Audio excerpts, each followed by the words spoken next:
মঠ লেনে পৌঁছবার আগে ভুবন ময়রার দোকান থেকে অল্প কিছু গরম ভাজা জিলিপি আর কচুরি কিনে নিলাম।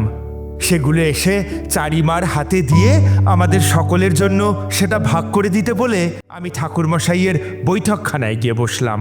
ঠাকুরমশাই, ওই আগের দিন বলছিলেন না প্রতাপগড়ের জটেশ্বর শিব মন্দিরের জটাবিহারীর ব্যাপারে? গল্প শোনার লোভ সামলাতে না পেরে জিজ্ঞেস করলাম ঠাকুরমশাই। জটেশ্বর শিব মন্দিরের থেকেও প্রতাপগড়ের সেই মন্দির আজ বেশি প্রসিদ্ধ জটাবিহারীর দেউল নামে।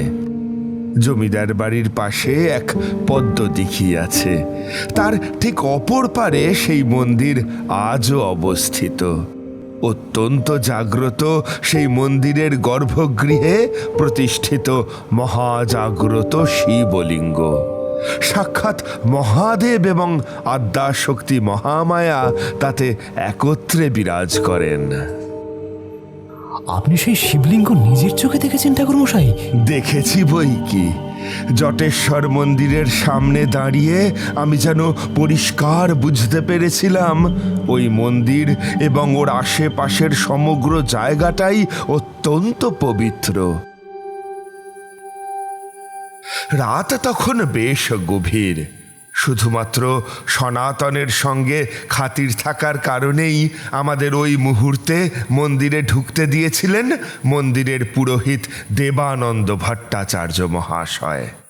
আমার বেশ মনে আছে সেদিন বিকালে যখন আমি আর সনাতন সেই ঠাকুর মশাইয়ের বাড়ি গিয়েছিলাম, তখন উনি খুব একটা সম্মতি না দিলেও সনাতনের অনুরোধ বলো বা আদেশ ফেলতে পারেননি। ভট্টাচার্য মশাই, এখন আপনাদের পালা চলছে তো, সেই কারণে অনেক আশা নিয়ে আমি তান্ত্রিক ঠাকুরকে এখানে আসতে বলেছি। আপনি কিন্তু আমাকে ফেরাতে পারবেন না। এই কথা বলে সনাতন হাতের ইশারায় সেই বৃদ্ধ পুরোহিতকে আমার দিকে দেখিয়ে দিল। আর কথা বলতে বলতেই সনাতন আবার বলল, এই তান্ত্রিক ঠাকুর নিজের জীবনে অনেক অলৌকিক ঘটনার সম্মুখীন হয়েছেন, তাই আমি ওনাকে একবার বলেছিলাম যে আমাদের প্রতাপগড়ে এসে একবার জটেশ্বর মহাদেবকে দর্শন করতে। আপনি সঠিক কি বলতে চাইছেন সেটা আমি বুঝতে পারছি না সনাতনবাবু। যদি একটু পরিষ্কার করে বলেন তাহলে আমার বুঝতে সুবিধা হয়। আমার কথা বুঝতে না পারার মতো এত জটিল তো আমি কিছু বলিনি ভট্টাচার্য মশাই। কে না জানে আমাদের প্রতাপগড়ের জটেশ্বর শিব মন্দিরে প্রতিদিন রাত্রে যে অলৌকিক ঘটনা ঘটে তার কথা। আমি তান্ত্রিক ঠাকুরকে সেই অলৌকিক ঘটনার সাক্ষী করতে চাই, আর সেই কারণেই আপনার সাহায্য আমার প্রয়োজন। প্রতিদিন রাত্রে? কিন্তু সেই সময় তো মন্দির বন্ধ থাকে। সে সময় মন্দিরে সাধারণ কোনো মানুষের প্রবেশ করার অধিকার নেই। আপনি তো জানেন এর আগে যে কজন রাত্রিরে ওই মন্দিরে থাকার দুঃসাহস দেখিয়েছে তারা কেউই ওই মন্দির থেকে জীবিত ফিরে আসতে পারেনি। দেখুন, আজকের যুগে এইসব আর কেউ মানে না, তাই আমি আপনার কাছে বিশেষ করে অনুরোধ করতে এসেছি যে এইসব না ভেবে আপনি আমাদের মন্দিরে রাত থাকার ব্যবস্থা করে দিন। আমার বিশ্বাস যে কিছু হবে না। আমি তখন চুপ করে ওদের দুজনের কথা শুনছিলাম, আর দেবানন্দ পুরোহিতের মুখ চোখের অভিব্যক্তি দেখেই বুঝতে পারলাম সনাতনের জেদ দেখে উনি যথেষ্ট শঙ্কিত। ওর মনের ভিতর একটা অসম্ভব দম্ভ এবং প্রতিযোগিতা কাজ করছিল। ওই প্রতাপগড়ের জটেশ্বর মন্দিরের কোনো অলৌকিক ঘটনা থাকলে সেটা আমাকে দেখিয়ে ও প্রমাণ করতে চাইছিল আমি জীবনে ততদিন পর্যন্ত যতগুলি অলৌকিক ঘটনার সম্মুখীন হয়েছি তার মধ্যে ওদের ঘটনাটাই সব থেকে রোমাঞ্চকর। কিন্তু ঠাকুরমশাই, এটাতে ওনার লাভ কি? মানুষের মনের মধ্যে জমে থাকা দম্ভ সব সময় লাভ লোকসানের হিসেব করে না কিশোরী। ওদের জমিদারির মধ্যে থাকা ওই জটেশ্বর মন্দিরের অলৌকিকত্ব অন্য সব কিছুর থেকে শ্রেষ্ঠ, সেটাই ও আমাকে প্রত্যক্ষ করাতে চাইছিল। তবে তার মধ্যে জটেশ্বর মহাদেবের মাহাত্ম্য বর্ণনা করার থেকেও সেই মন্দির যে ওদের জমিদারির অধীনে সেটা প্রমাণ করার তাগিদ ছিল ওর মধ্যে অনেক বেশি। তুমি ব্যাপারটা বুঝতে পেরেছো? হ্যাঁ, তা পেরেছি। তারপর কি হলো ঠাকুরমশাই? কি আর হবে, আমি বুঝতে পারলাম যে কোনোভাবে এই দেবানন্দ পুরোহিতের সঙ্গে আমার একবার একান্তে কথা বলাটা প্রয়োজন। তবে সনাতন যে আমায় সে সুযোগ দেবে না সে কথা আমি খুব ভালো করেই জানতাম। তারপর কি করলেন আপনি? কিছুই করার ছিল না। সনাতনের জোড়াজুড়িতে এক প্রকার গড়রাজি হয়েই দেবানন্দ পুরোহিত মন্দিরের চাবি সনাতনের হাতে দিলেন। আমরা আবার জমিদার বাড়িতে ফিরে এলাম। ঠিক হলো অনেক রাত্রে আমরা মন্দিরে যাব ঘণ্টাখানেক পর। আমি তখন জমিদার বাড়িতে এসে আমার ঘরে একটু বিশ্রাম নিচ্ছি। এমন সময় দরজায় হালকা টোকা দেওয়ার শব্দ শুনতে পেলাম। বললাম, কে? দরজা খোলা আছে, ভিতরে এসো। আজ্ঞে, আমি প্রভাবতী তান্ত্রিক ঠাকুর। আমি কি ভেতরে আসবো? আমার সঙ্গে তখনও চাক্ষুষ পরিচয় না থাকলেও আমি জানতাম সনাতনের স্ত্রীর নাম প্রভাবতী। তাই তখনই তাকে বললাম, নিশ্চয়ই, এসো এসো মা, ভিতরে এসো। আমার সম্মতি পেয়ে প্রভাবতী আমার ঘরে এলো। দেখলাম মাথায় দেওয়া ঘোমটাটা টেনে নিজের মুখটা যথাসম্ভব ঢাকার চেষ্টা করলেও তার হাত কাঁপা থেকে বুঝলাম যে প্রভাবতী অত্যন্ত উৎকণ্ঠা ও মানসিক দ্বন্দ্বের মধ্যে রয়েছে। আমি তৎক্ষণাৎ তাকে বললাম, বলো মা, কি হয়েছে? আমি আর নতুন করে কি বলবো তান্ত্রিক ঠাকুর? আপনি তো জানেনই আমার স্বামী একটা অদ্ভুত নেশায় মেতে উঠেছে। আমি শুনেছি আজ রাতে উনি জটেশ্বর মহাদেবের মন্দিরে আপনাকে নিয়ে যাবার পরিকল্পনা করেছেন, আর সেই কারণেই আমি অত্যন্ত চিন্তিত। দেখো মা, রাত্রে ওই মন্দিরে যাওয়া নিয়ে আমি মন্দিরের সেবায়েত দেবানন্দ পুরোহিতকেও যথেষ্ট দুশ্চিন্তা করতে দেখেছি। উনি বারবার তোমার স্বামীকে এই ব্যাপারে সতর্ক এবং নিরস্ত্র করতে চেয়েছিলেন, কিন্তু সনাতন ওনার কোনো কথাই কানে নেয়নি। হ্যাঁ, উনি বরাবরই এরকম। যেটা নিজের মনে মনে একবার সঠিক বলে উনি ভেবে নেবেন, তার থেকে ওনাকে কখনোই সরানো যায় না। আর সেটাই আমার দুশ্চিন্তার কারণ। কিন্তু এই মন্দিরে রাতে কি এমন ঘটে সেটা আমি এখনো জানি না। আমি এই বাড়িতে বিয়ে হয়ে আসার পর থেকে সেই কথা লোকমুখে শুনলেও কোনোদিন তা চাক্ষুষ করিনি।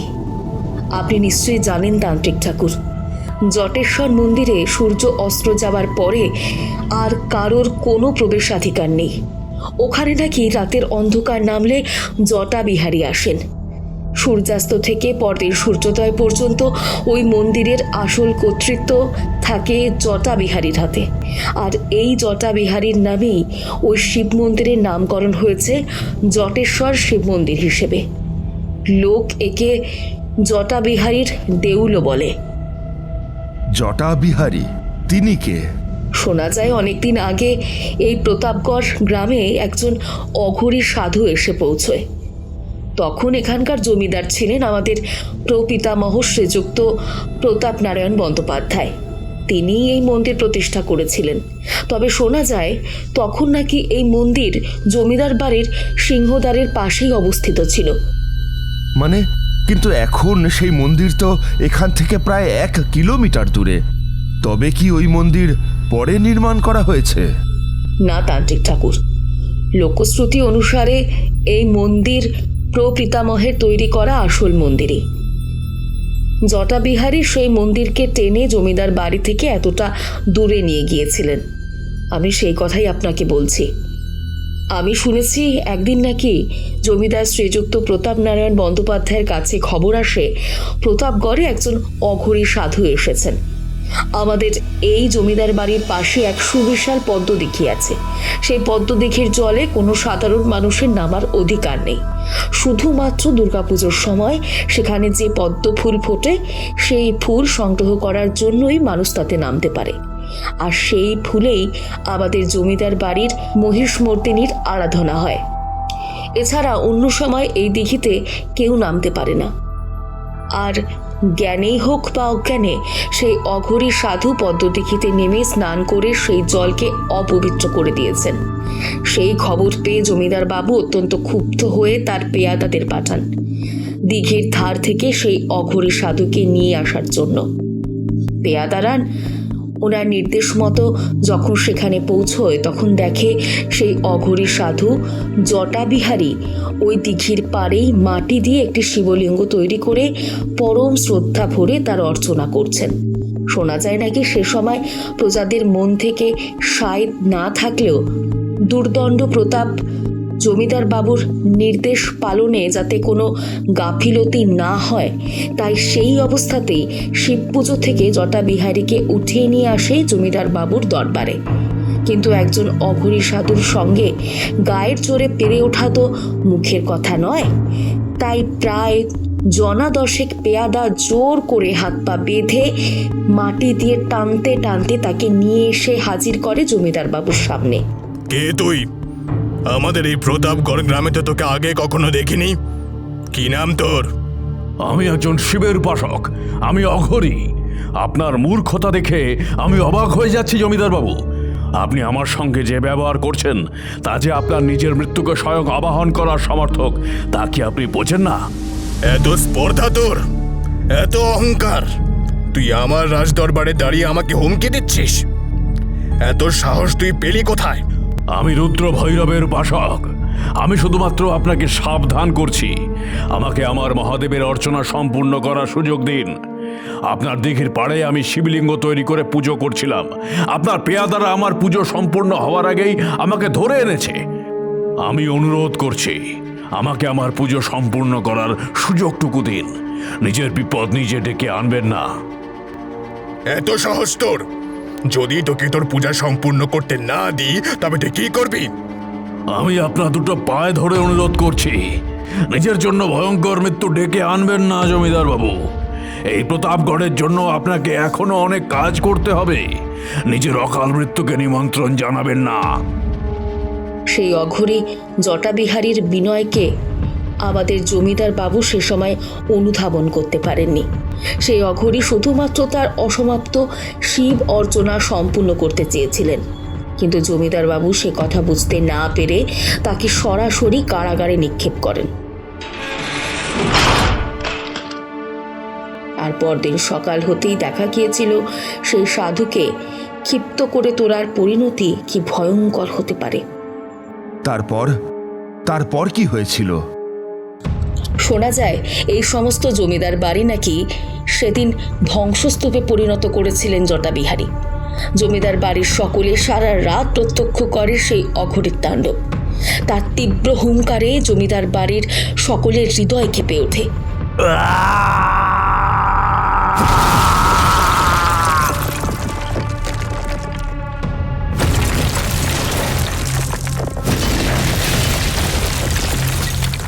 জমিদার বাবুর অহংকার চূর্ণ বিচূর্ণ করে ফেলেন সেই রাত্রে বিধ্বংসী ধ্বংসলীলা।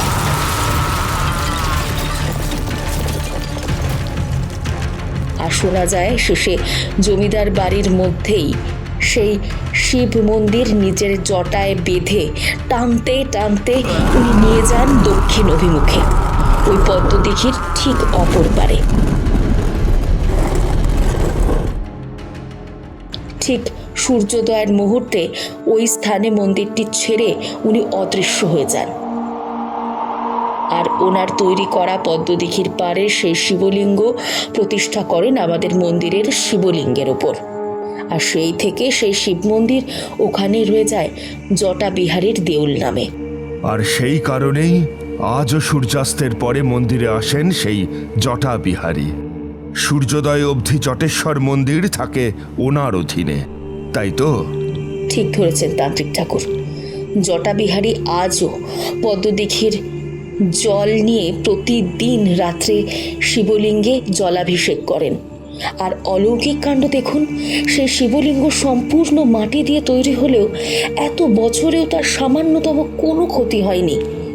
একজন অঘরী তান্ত্রিকের অলৌকিক শক্তির প্রকাশ যে কি ভয়ঙ্কর হতে পারে সে আমি বেশ কয়েকবার প্রত্যক্ষ করেছি। কিন্তু সমস্যা হলো তোমার স্বামী মানে এই জমিদার বংশের বর্তমান প্রজন্ম জটাবিহারীর সেই অস্তিত্বকে সত্যি বলে মনে করে না। ওর মনে হয় এটা সম্পূর্ণই একটা অতিরঞ্জিত লোকশ্রুতি মাত্র। ফলে সূর্যাস্তের পর সে মন্দিরে যেতে চায় আর আমাকে দেখাতে চায় যদি সত্যিই জটাবিহারীর ঘটনা সত্যি হয় তবে তা আমার জীবনে দেখা সবথেকে বড় অলৌকিক ঘটনা। আর যদি সত্যি সত্যি কিছু না দেখতে পাওয়া যায় তবে এই প্রতাপগড়ের প্রত্যেকটি মানুষের কাছে সে প্রমাণ করতে চায় জটাবিহারীর গল্প সম্পূর্ণ মিথ্যে। আমি সে কথা জানি তান্ত্রিক ঠাকুর, সেই কারণেই আমার এত ভয় আজ রাতে আপনাদের কোনো বিপদ না হয়। আমি সেই মুহূর্তে প্রভাবতীকে খুব একটা আশ্বস্ত করতে না পারলেও নিজের মনে মনে জটাবিহারীকে দেখার একটা বেশ উৎসাহ অনুভব করছিলাম। তাই সেই কারণেই রাত্রি 12টা নাগাদ আমি আর সনাতন গিয়ে পৌঁছলাম মন্দিরে। চারপাশ তখন একেবারে নিস্তব্ধ। সনাতন মন্দিরের মূল দরজা খুলতেই আমি আর ও গর্ভগৃহে প্রবেশ করলাম। সামনে সুবিশাল শিবলিঙ্গ দেখে মনে হলো সদ্য যেন তাতে ফুল এবং বেলপাতা সহযোগে কেউ মহাদেবের শৃঙ্গার করে গেছেন। অথচ মূর্খ সনাতন সেটা দেখেও কিছুই বুঝতে পারে না। ও মনে মনে ভাবে এই সবই মন্দির বন্ধ করার পূর্বে দেবানন্দ পুরোহিত করে গেছেন। আসলে মন্দিরে যে জটাবিহারীর কোনো অস্তিত্ব থাকতে পারে সেটাও নিজের কল্পনার মধ্যেও আনতে চায় না। আর তারই পরিণতি সনাতনের এই লোক দেখানো শিবভক্তি আর জটাবিহারীর অস্তিত্বের প্রতি চরম অবজ্ঞা। অথচ সেই পায়ের শব্দ শুনেই আমি বুঝতে পেরেছিলাম জটাবিহারী আমাদের আশেপাশেই আছেন, আর ওই নিষিদ্ধ সময়ে আমাদের মন্দিরে প্রবেশ করার কারণে উনি যথেষ্ট ক্রুদ্ধ হয়েছেন। তাই আমি তখনই বুঝতে পারি তার রাগকে প্রশমিত করতে গেলে আমাকে কিছু একটা করতেই হবে। আর তার জন্য আমার সবার প্রথম যার সাহায্য দরকার তিনি হলেন স্বয়ং জটেশ্বর মহাদেব। একমাত্র দেবাদিদেবের কৃপা ছাড়া সনাতনকে যে জটাবিহারীর ক্রোধ থেকে বাঁচানো যাবে না সে কথা আমি খুব ভালো করেই বুঝতে পারছিলাম। সনাতন তখনই বলে উঠল, আমি আন্তরিকভাবে দুঃখিত ঠাকুর মশাই, আপনাকে আমন্ত্রণ জানিয়ে এই প্রতাপগড়ে নিয়ে এলেও জটেশ্বর মন্দিরের অলৌকিকত্ব আপনাকে দেখাতে পারলাম না বলে। দেখেছেন তো তান্ত্রিক ঠাকুর, এটা আর 5টা সাধারণ শিব মন্দিরের মতোই একটা মন্দির মাত্র। আমি জানতাম এই মন্দিরে কোনো অলৌকিক কিছু নেই।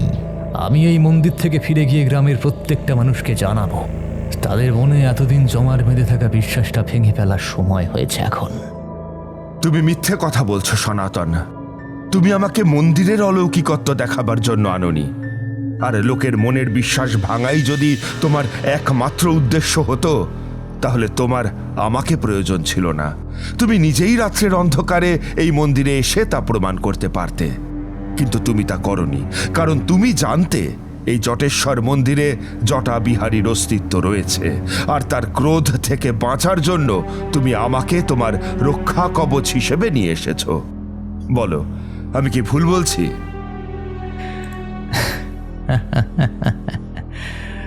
আপনি যথেষ্ট বিচক্ষণ তান্ত্রিক ঠাকুর, তাই আপনার অনুমান যে মিথ্যে সে কথা বলবো না। তবে এখন মনে হচ্ছে আপনাকে এখানে নিয়ে আসাটা সম্পূর্ণ বৃথা হলো, কোনো প্রয়োজন ছিল না। মন্দিরে যখন জটাবিহারীর কোনো অলৌকিক অস্তিত্ব নেই তখন আপনার এখানে আসার কোনো কারণই নেই। এই মন্দির সম্পূর্ণ ভেঙে ফেলে আমি জমিদার বাড়ির মধ্যে আবার মন্দির পুনর্নির্মাণ করব। জটেশ্বর শিব মন্দির আমাদের জমিদার বাড়ির সম্পত্তি, তাই তো জমিদার বাড়ির চৌহদ্দির মধ্যে থাকবে, সেটাই বাঞ্ছনীয়। তুমি ভুল করো না সনাতন। মহাদেবের মন্দির সেখানেই প্রতিষ্ঠিত হতে পারে যেখানে স্বয়ং মহাদেব বিরাজ করতে চান। তোমার মধ্যে মহাদেবের প্রতি বিন্দু মাত্র ভক্তি নেই। তোমার মনে শুধুমাত্র আছে নিজের মতামতকে প্রতিষ্ঠা করার অহংকার। তাই তুমি এই বাস্তব সত্যটা জানোই না যে মহাদেবের ইচ্ছা ব্যতীত কোনো কিছুই সম্ভব নয়। না না, আমি এই সমস্ত তত্ত্বে মানি না। আমি এই গ্রামের জমিদার, ফলে জমিদারি সংক্রান্ত সমস্ত সিদ্ধান্ত আমাকেই নিতে হবে, সেটাই বাঞ্ছনীয়। আর আমার সিদ্ধান্তই এই গ্রামের শেষ কথা। সনাতন অত্যন্ত দম্ভ ভরে কথাটা বলার সঙ্গে সঙ্গেই এক কান ফাটানো চিৎকারে মন্দিরের গর্ভগৃহ যেন জেগে উঠল।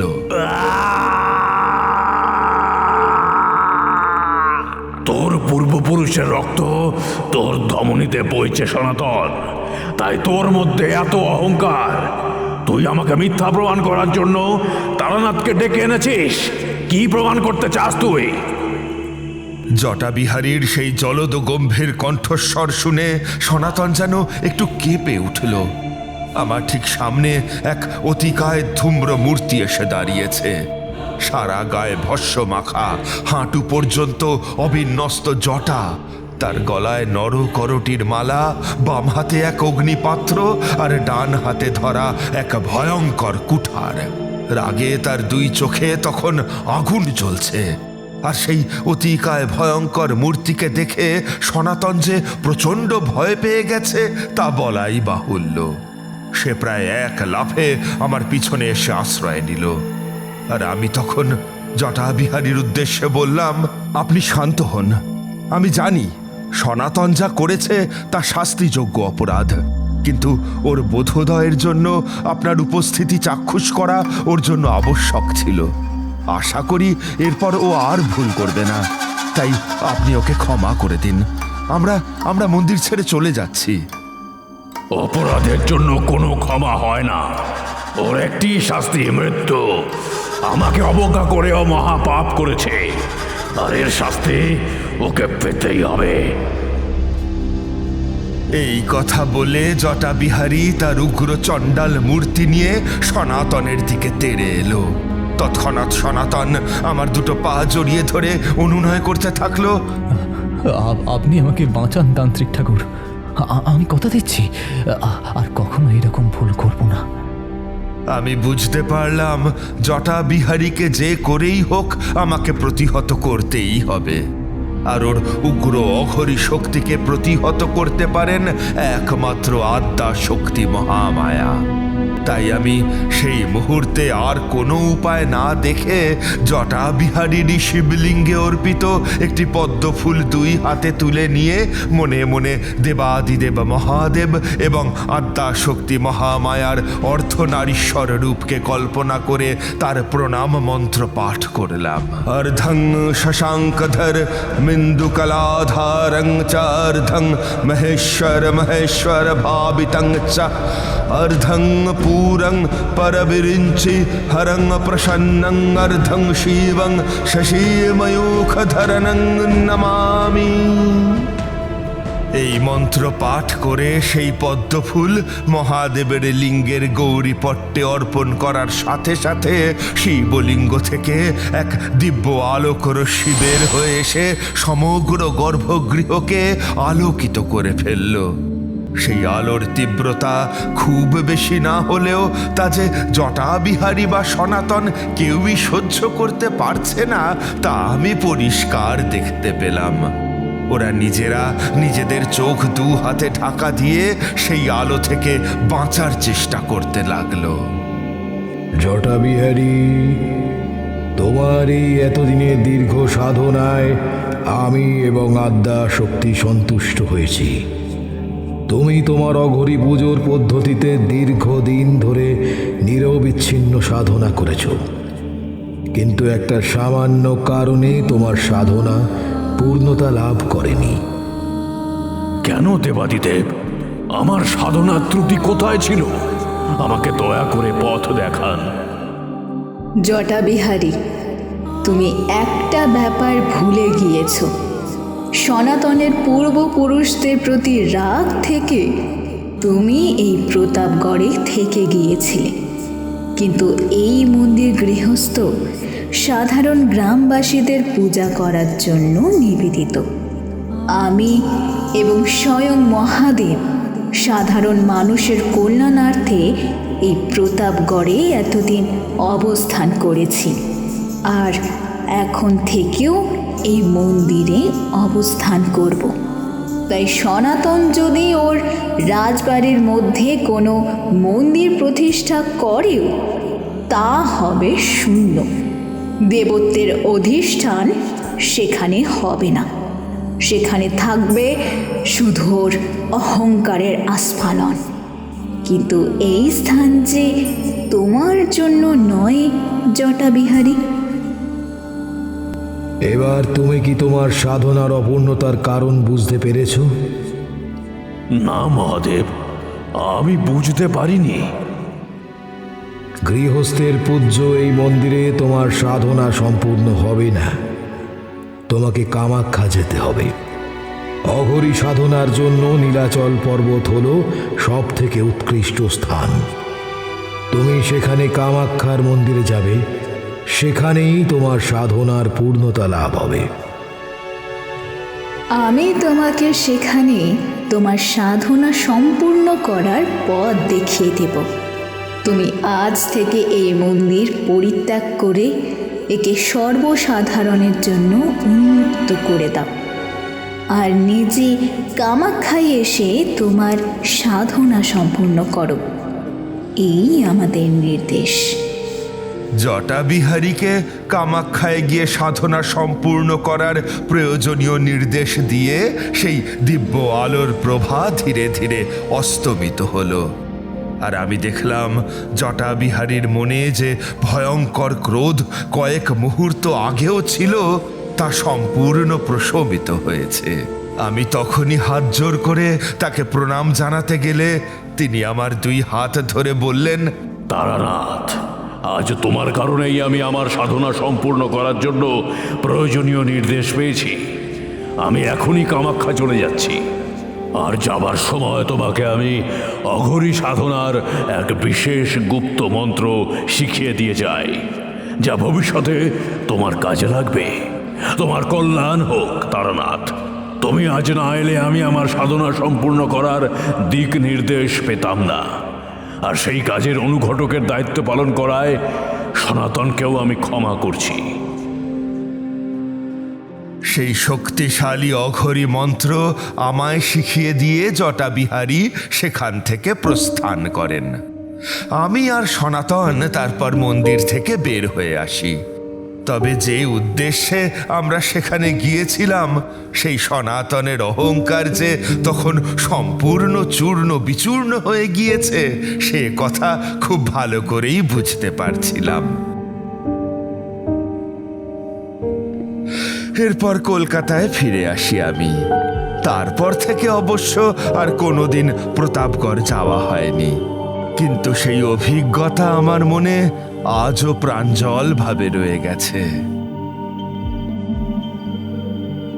খুব শিগগিরই আসবো ঠাকুরমশাইয়ের কাছে আবার কোনো একটা নতুন গল্প শুনতে। আজকের মতো বিদায়।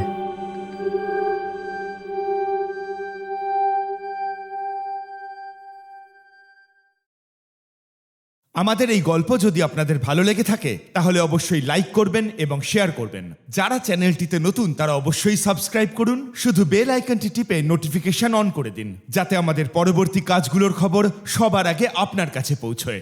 ধন্যবাদ।